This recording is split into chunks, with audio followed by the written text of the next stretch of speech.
అబ్బో ఇక్కడ కేజీ చీరలు కొంటే అర కేజీ చీరలు ఫ్రీ అంట. మంగళ్య షాపింగ్ మాల్, కేజీల్లో సేల్, టన్నుల్లో ఆనందం.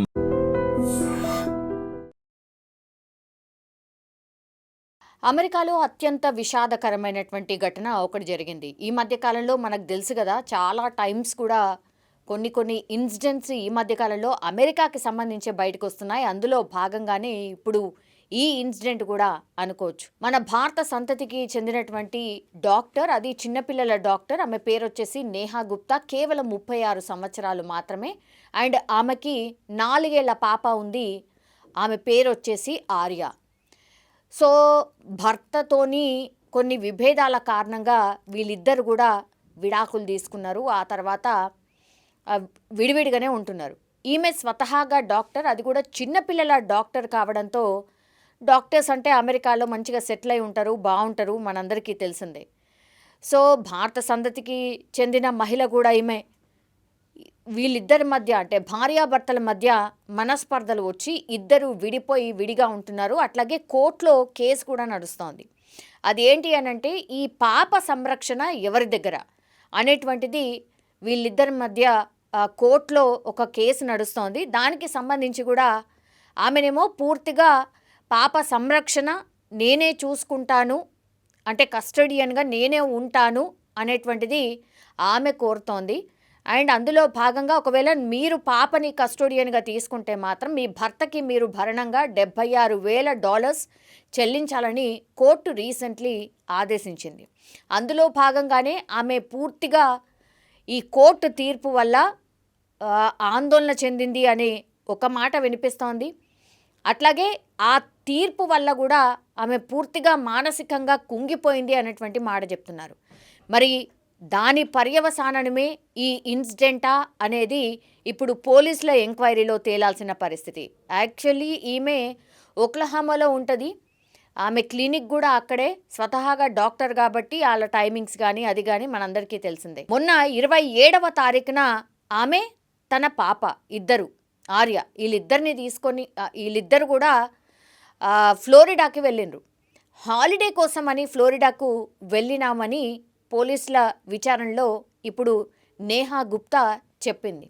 మరి ఏమైంది ఏంటి అనంటే, ఫ్లోరిడాలో ఆమె స్టే చేసేటువంటి హోటల్లో రాత్రి 3:30 ప్రాంతంలో ఈ ఆర్య అనే పాప ఎవరైతే ఉన్నారో ఆమె స్విమ్మింగ్ పూల్లో పూర్తిగా నీళ్లు పూర్తిగా తాగేసి ఆల్మోస్ట్ చనిపోయే స్థితిలో ఉన్నటువంటిది అనేది కూడా గుర్తించిన.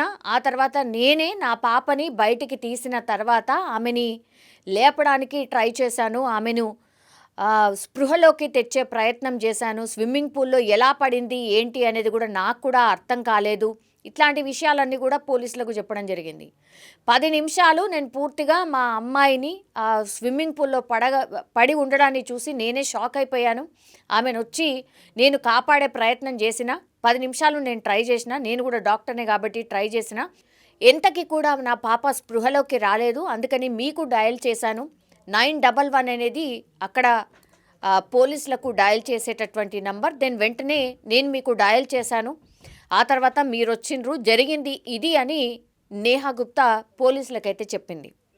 కానీ అసలు జరిగింది ఏంటయ్యా అంటే, అసలు అంత చిన్న పాప, 4 ఏళ్ల పాప కదండి, మీ పక్కన కదా ఉండాలి, మీరిద్దరు కదా ఒకటే చోట ఉండి ఆమె మీ పక్కనే పడుకొని ఉంటుంది కదా, మీరు 9:30 ప్రాంతంలో మేము పడుకున్నామండి అని చెప్పిందట. మరి ఆ రూమ్లో నుంచి, ఆ హోటల్ రూమ్లో నుంచి పాప ఒక్కతే ఎలా బయటకు వచ్చింది, బయటకు వచ్చి స్విమ్మింగ్ పూల్లో పడి ఎలా ఉంది అనేది ఇప్పుడు మిస్టరీగా మారింది. ఆమె చెప్పిన దాంట్లో లింక్ మిస్ అయింది అనుకున్నారు కాబట్టి పోలీసులు వాళ్ళ స్టైల్లో విచారణ చేసినప్పుడు అసలు విషయం బయటకు వచ్చింది. మీ హస్బెండ్ ఎవరు, మీ హస్బెండ్ ఎందుకు లేరు, ఇవన్నీ విషయాలు పూర్తిగా క్షుణ్ణంగా విచారణలో అడిగినప్పుడు ఆమె ఒక్కో విషయం చెప్తూ వచ్చింది. యాక్చువల్లీ మా హస్బెండ్ నుంచి నేను విడిపోయానండి, ఇప్పుడు కేసు ఇలా ఉంది, యాక్చువల్లీ కస్టోడియన్గా ఇప్పుడు నేనున్నాను, నాకే పాపను అప్పగించండి అని చెప్పాను, కోర్టులో ఇలా కేసు నడుస్తోంది అని పూర్తి డీటెయిల్స్ చెప్పినప్పటికీ కూడా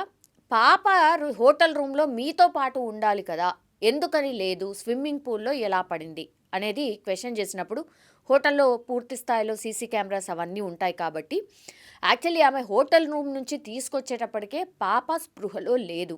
ఆమె స్విమ్మింగ్ పూల్లో పడేసినటువంటి దృశ్యాలు సీసీ కెమెరాలో పూర్తిగా స్పష్టంగా కనిపించాయి. ఎప్పుడు జరిగింది ఇదంతా? పాపని అక్కడ అంటే చనిపోయింది అని నిర్ధారించుకున్న తర్వాత ఆమె ఓక్లహామాకి వెళ్ళిపోయింది. పోలీసులు విచారణ చేస్తూ ఉన్నారు. యాక్చువల్లీ పోలీసులు ఏం నమ్మారంటే ఫస్ట్ కూడా మదర్ చెప్పిందే నమ్మిండ్రు. అంటే ఆమె ఎలా వచ్చిందో నాకు తెలీదు, 9:30 ప్రాంతంలో మేము ఇద్దరం కూడా పడుకున్నటువంటి టైంలో ఏం జరిగిందో తెలియదు. తీరా చూసేసరికి నాకు ఒక్కసారిగా మెలకొచ్చింది 3:30 ఆ ప్రాంతంలో. నా పాప పక్కన లేకపోయేసరికి అప్పుడు అంతా వెతుకుతూ నేను కిందికి వచ్చినప్పుడు స్విమ్మింగ్ పూల్లో పడి ఉంది నా పాప అన్నటువంటిది మదర్ వర్షన్ నేహా గుప్తా చెప్పినటువంటి పరిస్థితి. 27వ తారీఖున ఇది జరిగింది కదా, మనం ఈరోజు ఉన్నది 3rd డేట్లో. సో పోలీసులు అన్ని విషయాలు ఎంక్వైరీ చేసినప్పుడు అన్నీ క్షుణ్ణంగా పరిశీలించినప్పుడు ఈమె ఆల్రెడీ ఓక్లహామాకి వెళ్ళిపోయింది, నాకు డ్యూటీ ఉంది, నేను డాక్టర్ని కాబట్టి అని. తీరా అక్కడ ప్రత్యక్షమైంది కాబట్టే ఆమెని అక్కడి నుంచి అరెస్ట్ చేసిండ్రు. సీసీ కెమెరా ఫుటేజెస్ ఆమె ఏం చేసింది అంటే పాపని పూర్తి స్థాయిలో ఆమెనే చంపేసింది. అంటే ఊపిరి ఆడకుండా పూర్తిగా గొంతు మీద ఆ మార్క్స్ కనిపించాయి కాబట్టే పోలీసులు వాళ్ళ స్టైల్లో విచారణ చేసినప్పుడు ఇవన్నీ నిజాలు తెలిసాయి.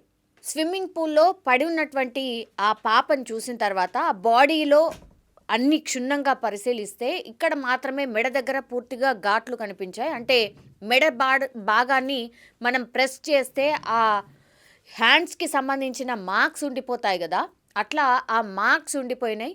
కాబట్టి ఆమెనే నేహా గుప్తానే పాపని గొంతు నులిమి చంపేసిన తర్వాత కొన ఊపిరి ఉన్నప్పుడు తీసుకొచ్చి స్విమ్మింగ్ పూల్లో పడేసింది అని ఆమె విచారణలో చెప్పినటువంటి పరిస్థితి. ఇంత దారుణంగా అసలు అమ్మ అయ్యుండి దట్టు మీరు డాక్టర్, చిల్డ్రన్స్ డాక్టరు, మీరు కనీసం కూడా గుర్తించుకోకుండా, మీరు గుర్తు పెట్టుకోకుండా సొంత బిడ్డనే మీరు చంపినరు. అది ఏదైనా కాక మీ పర్సనల్ ఇష్యూనా లేకపోతే ఇంకోటా.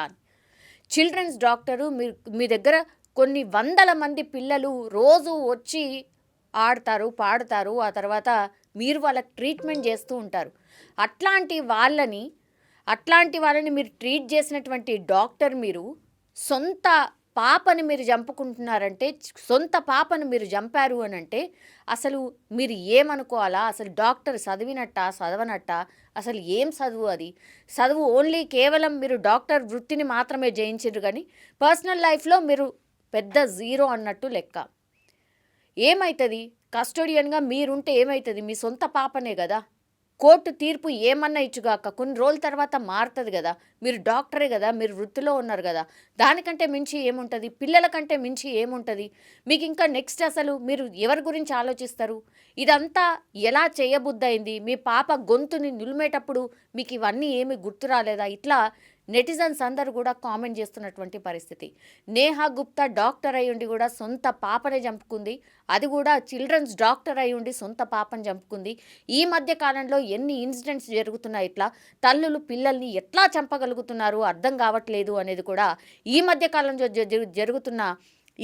కాలంలో జరుగుతున్నటువంటి ఇన్సిడెంట్సే మనకు ఒక పెద్ద ఉదాహరణ అని కూడా చెప్పొచ్చు. నిజంగా బాధాకరమైనటువంటి ఇన్సిడెంట్. భారతీయురాలు, భారత్కి సంబంధించిన సంతతికి చెందినటువంటి ఒక డాక్టర్ ఎంత కష్టపడితే డాక్టర్ అయి ఉంటారు.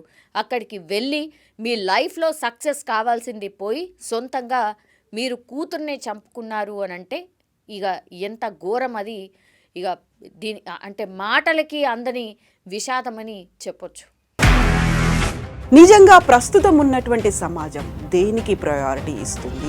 ఆర్థిక సంబంధాల చుట్టూ మాత్రమే తిరుగుతుంది. మళ్ళీ ఎన్నికలంగానే చాలా విరక్తి కలుగుతున్నాం. మంచి అనిపిస్తుంది కదా, లేడీస్ కూడా ఛాలెంజింగ్ జాబ్స్ చేసినప్పుడు చాలా బాగుంటది. ట్రాఫిక్ అసిస్టెంట్స్ గా నియమించిన ట్రాన్స్జెండర్స్ అందరితో సాల్యూట్ చేయించుకుంటున్నారు. ఫుడ్ డెలివరీ ఇవ్వటానికి వెళ్ళినటువంటి డెలివరీ బాయ్ అనిల్ పై కళ్ళ ముందు